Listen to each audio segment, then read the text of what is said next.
ஆண்ட்ராவும் பார்வதியும் மார்னிங்கே உட்காந்து பேசிகிட்டு இருக்காங்க ஜெயிலில். அப்போ வந்து ரம்யாவை பற்றி பேசுகிறாங்க. விக்ரம், கனி, சபரி இவங்க எல்லாம் வந்துட்டு குரூப்பிசம் பண்ணுவாங்க. அந்த குரூப்பை விட்டு இவள் வெளியில் வந்தனால தான் இவளை டார்கெட் பண்ணிட்டாங்க. இல்லைன்னா இப்போ நானே ஒஸ்ட் பர்ஃபார்மராக வந்திருப்பேன் அப்படின்னு சொல்லிட்டு இருக்காங்க சாண்ட்ரா.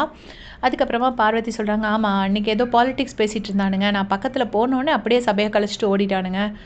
வேணாம் இந்த மாதிரி ஒரு குரூப்பில் இருக்கிறத விட நான் இல்லாமலே தனியாகவே இருந்து விளையாண்டுக்கிறேன். இவங்க கூட இருந்து தான் சர்வை பண்ணணுங்கிற மாதிரி எந்த அவசியமும் எனக்கு கிடையாது அப்படின்னு சொல்லிட்டு இருக்காங்க. அந்த டைமில் பார்த்தீங்கன்னா அங்கே வந்து அமித் தலைகீழ நின்றுட்டுருக்காரு தண்ணிக்குள்ளே. பக்கத்தில் சபரி நின்றுட்டுருக்காங்க. உடனே சபரியை பார்த்துட்டு சாண்ட்ரா சொல்கிறாங்க, நீயும் இதே மாதிரி தலைகீழ நில்லு அப்படின்னு.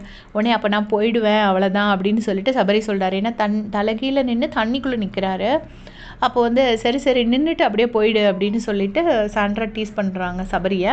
அப்புறம் என்ன ஆகுதுன்னா ஒஸ்ட் பர்ஃபார்மர் பற்றி பேசுகிறாங்க.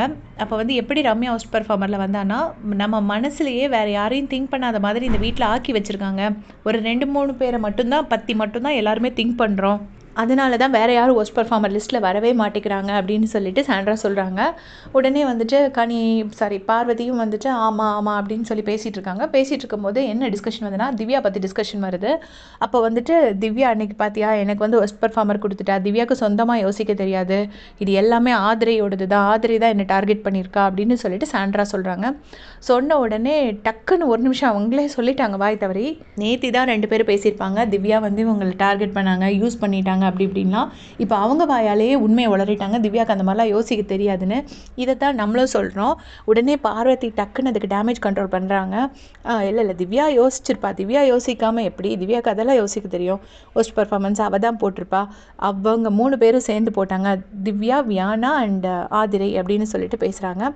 அப்புறமா வந்துட்டு சாண்ட்ரா சொல்கிறாங்க, இப்போ உன்னை டார்கெட் பண்ணுறதுல ஹவுஸ்மேட்ஸ் உன்னுக்கு பதிலாக என்னை வந்துட்டாங்க, ஃபஸ்ட்டு பிரஜனை அனுப்பியாச்சு, இப்போ என்ன அனுப்பணும்னு பிளான் பண்ணிகிட்ருக்காங்க அப்படின்னு சாண்ட்ரா சொல்கிறாங்க. உடனே பார்வதி சொல்கிறாங்க, அதெல்லாம் இல்லை, வீக்கெண்ட் எபிசோடில் வந்துட்டு விஜய் சார் ஒரு ஃபீட்பேக் கொடுக்குறாருல, அந்த ஃபீட்பேக் வச்சுட்டு தான் என்னை விட்டுட்டாங்க. அதாவது பார்வதி என்ன மீன் பண்ணுறாங்கன்னா, நான் வந்து எனக்கு ஒரு நல்ல பேர் இருக்குது, ஸோ என்னை லாஸ்ட்டாக டார்கெட் பண்ணலான்னு வச்சுருக்காங்க அப்படின்னு சொல்லி பார்வதி சொல்கிறாங்க. சாண்ட்ரா என்ன சொல்கிறாங்கன்னா, நீ டார்கெட் கிடையாது, நான் தான் டார்கெட், அதனால ஃபஸ்ட்டு என் ஹஸ்பண்ட் அனுப்பிட்டு இப்போ என்ன அனுப்பணும்னு பிளான் பண்ணுறாங்க அப்படின்னு சொல்லிட்டு சாண்ட்ரா சொல்கிறாங்க. உடனே அதுக்கு சாண்ட்ராவே சொல்கிறாங்க, நீ சொல்கிற மாதிரிலாம் திங்க் பண்ணுற அளவுக்கு இவங்களுக்கு மூளை கிடையாது அப்படிங்கிறாங்க.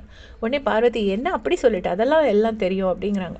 அதுக்கப்புறம் வந்து சாண்ட்ரா வந்து விக்ரமை பற்றி பேசுகிறாங்க.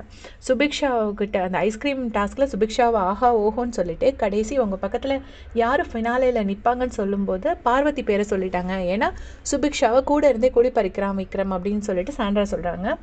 அந்த டாஸ்க்கே உங்களுக்கு புரிஞ்சுக்க தெரியல, யார் நிற்பாங்கன்னு நீங்கள் நினைக்கிறீங்கன்னு தான் கேட்டிருப்பாங்க. அந்த டாஸ்க்கு யார் நிற்கணும்னு ஆசைப்படுறீங்கன்னு கேட்டிருக்க மாட்டாங்க.